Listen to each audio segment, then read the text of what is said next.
Have you ever explored project success beyond traditional constraints? On behalf of the Project Management Institute Malta chapter, we welcome you in this conversation about project success. I am Livia Massa, the Secretary General of the PMI Malta chapter. And I am Zenah Hemedan, the Director of Educations and Projects. So let's start with the basics. Zenah, how would you define project success? Well, for me, project success is more than just delivering the project on time within budget and resources. Of course, these factors are really important, but true project success is about delivering value and long-term benefits to the business, which entails defining a success criteria that aligns with organization priorities, vision, and strategy. I completely agree, Zenah. I think that by making sure stakeholders understand their expectations and key objectives of the business, and that the project is aligned with the SMART goals which complement business objectives, these goals end up becoming the criteria that projects should meet in order to be successful. Absolutely.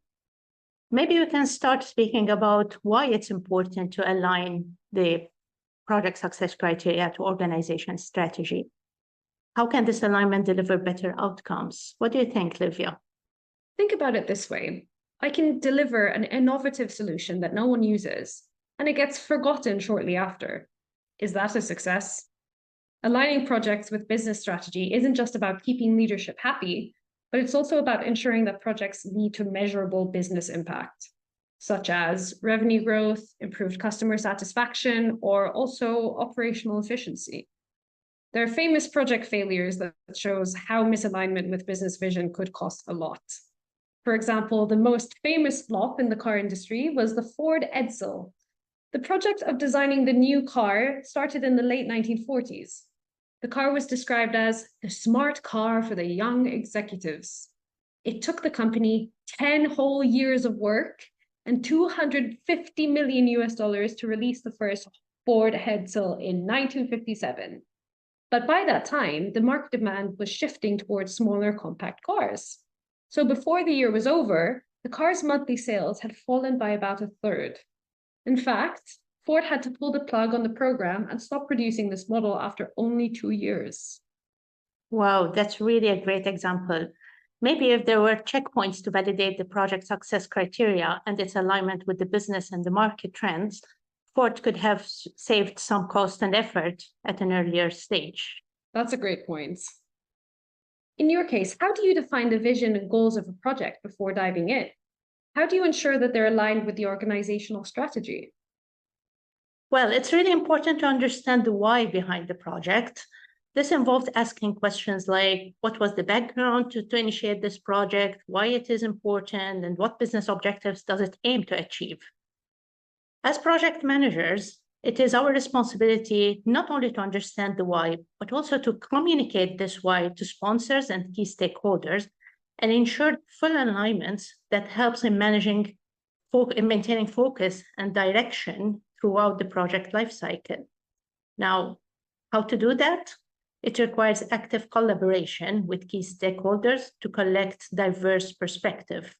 Now, in lots of companies, different departments have different perspectives, different goals to achieve. So it is part of our responsibility as project managers to understand the different perspectives so we can ensure that we're delivering value for the whole business.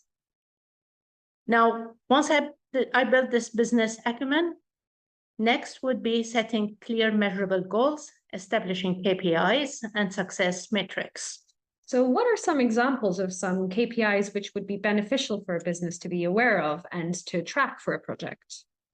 It really depends on the strategy and the goals that the company would like to achieve. But things like calculating the adoption rate within 3 months if you are implementing a new software. If you are looking into operational efficiency, you can, for example, set a criteria of achieving reduction in manual data entry tasks within 6 months.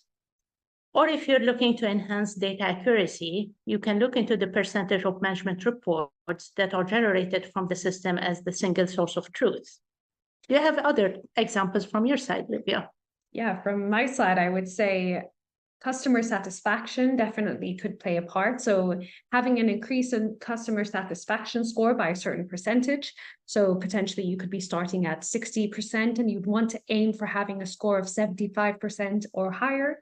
Or when it comes to email sends, for example, one could focus on open rates or click-through rates of those emails being sent to customers. And engagement rates, especially considering social media, could be important criteria to consider. So how many users are interacting with your content or your end product, for example? Those are great examples. Let's now talk about how this would change the way you monitor and control your project. How do you ensure your project is on track towards the success criteria? I would say ensuring that my projects would be on track would be sticking to some core techniques. So for example, these core techniques are monitoring and controlling a project, such as regular status meetings, progress reports, and performance metrics. These would all remain the same in projects. So you could have different performance metrics, but you would keep the structure of measuring them the same throughout the project.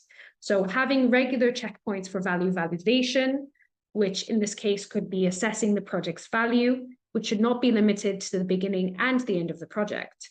Continuous evaluation makes sure that the project remains relevant and valuable. During these checkpoints, we could review the project's progress against the success criteria and ensure that it still meets the strategic objectives of the organization. This helps in making informed decisions and realigning if needed. I completely agree with your approach. The other important point that I would like to mention is that project management is not just about tracking progress. So it's about delivering tangible value to the business. This means focusing on outcomes that drive business success rather than just completing tasks. If the project manager becomes aware of organizational changes that could impact the success of their project, they have a responsibility to highlight these issues to business leadership. Proactive communication in that case ensures that necessary adjustments can be made to keep the project aligned with the business goals. Speaking of alignment with business goals, these business goals often evolve, especially in dynamic industries, leading to changes in project scope or unexpected clients' requests. In your case, how do you handle such a situation? What's your strategy for staying flexible without derailing progress? That's a good question. Well, change is an inevitable part of any project. In fact, uncertainty is a project characteristic. It's even more visible in today's rapid world. So we need to deal with it. But how to deal with it? I suggest dealing with it in a systematic approach that starts with assessing the root cause and the value of the change. This involves understanding why the change is needed, how it aligns with the evolving business goals. Now, based on the outcome of the assessment, we can reprioritize tasks and objectives. We can ensure that the most valuable and the highest value tasks are delivered first. And I would like to mention that this applies regardless of the project management methodology we're following. Of course, agile and hybrid approach allow for interval development, continuous feedback, and make it easier to embed new requirements without losing control over project constraints. So there are a few techniques like backlog prioritization, flexible milestone setting that can help project managers adjust to shifting priorities without losing sight of core project goals. Those are all great points. Are there any real-world examples that you could mention with regards to change in scope for projects that you've handled? Well, I can share an example where we were leading a project to implement a new CRM system to improve customer interactions and streamline sales processes. The project was progressing well, with the team following a detailed plan for selecting and implementing a CRM software. Midway throughout the project manager became aware of a new advanced CRM technology that had just been released. The new technology offered significant improvements in AI-driven customer insights, automation capability, and integration with other business systems. It promised to provide a more scalable and future-proof solution compared to the originally selected CRM software. So the way we dealt with it is that we held an assessment and we went through the value of this new technology. We compared it to the organization goals, and we made a decision to change the project scope. So we embed the AI-driven new technology. That impacted the plan, of course, because we're changing the scope, we're changing the design, so we do need more time, we do need more resources. We work on adjusting the project plan accordingly. We were flexible in terms of changing the resources and scope for the benefit of the business. But most importantly, we held clear communication to stakeholders. We inform everyone about the root cause of the change, the value that they are getting by this change, and we got the buy-in from the different stakeholders. So if we want to talk now about how we evaluate the success, how do you do? What you can share with us, Livia? Do you conduct a post-review or you gather feedback to improve future projects? So from my perspective, let's start from the basics. Retrospective reviews or lessons learned sessions are essential for capturing insights that can guide future projects. During these sessions, we can gather the project team and our key stakeholders to discuss what went well, and also what challenges were encountered and how they were addressed. This open dialogue helps in identifying best practices and also areas for improvement. On top of that, we continue to monitor the KPIs that were designed for the post-go-live success, whether it's previously mentioned by Zenah adoption rate, savings, or our effectiveness metrics. And finally, we gather our feedback from all stakeholders and end users. Using this feedback, we can make informed adjustments to our project management practices, ensuring continuous improvement and better alignment with business goals and future projects. Now, speaking of future projects, how about past projects? Zenah, what key lessons have you learned from past projects? How do these experiences shape the way that you approach new ones? So there are plenty of lessons learned, but let me share one key lesson that is related to this topic. I found out that sometimes business decisions are made without the involvement of the subject matter experts, which leads to a low quality of decision. Leadership teams need concise and focused information to make their decisions. And project managers can help improve the decision-making process by providing the right information. To share a more specific example on that, I was working on an implementation of a Microsoft product.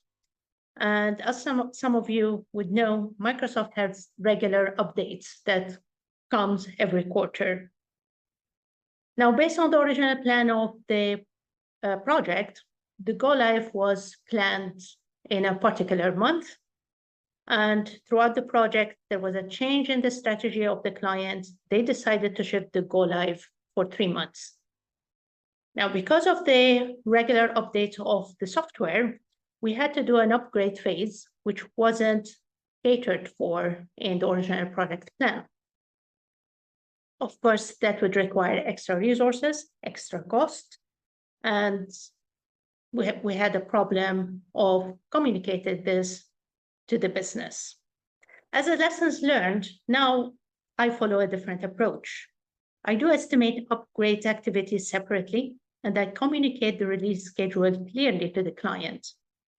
It will be an asset to consider in risk assessment and planning adjustments. So if the business decides to change the timeline, they would be aware of the schedule of the upgrade and aware of the impact of the extra resources and activities that are needed.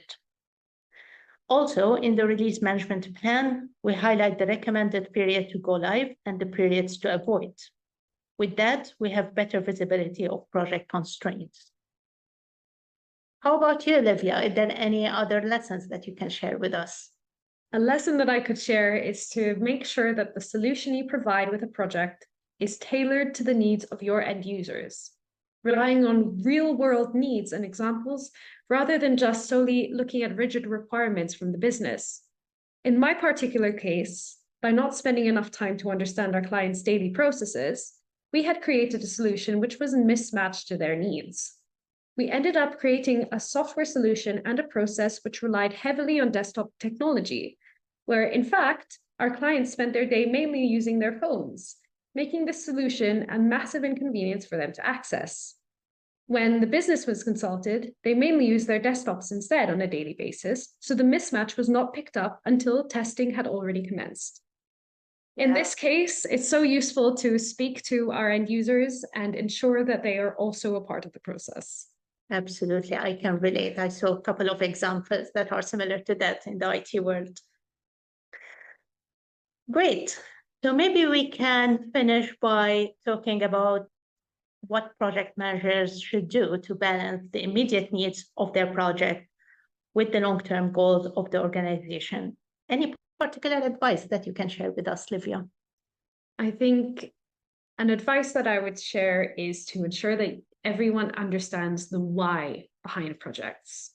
Remember that misalignment with the business goals can lead to frustration and also wasted effort, which nobody wants. Another thing that I would say is establishing regular communication with stakeholders. Maintain regular communication and frequent touch points with the business in order to make sure that you understand any shifts in priorities or strategic objectives to make sure that the project remains relevant. How about you, Zenah? I can add define clear success criteria that is tailored to each project and that goes beyond traditional metrics of time, cost, and quality. But the most important advice that I would give is to adapt to changes in strategic objectives. Organizations and market dynamics can change. Project managers should be prepared to adjust project plans when organizational priorities shift. That's a great point. Thank you for that, Zenah. So that leads us to the end of project success, exploring it beyond traditional constraints. Great. It was great speaking to you, Livia, on this subject. I hope that everyone would enjoy our podcast. Thank you, everyone, for listening, and we'll see you in other podcasts. Thank you.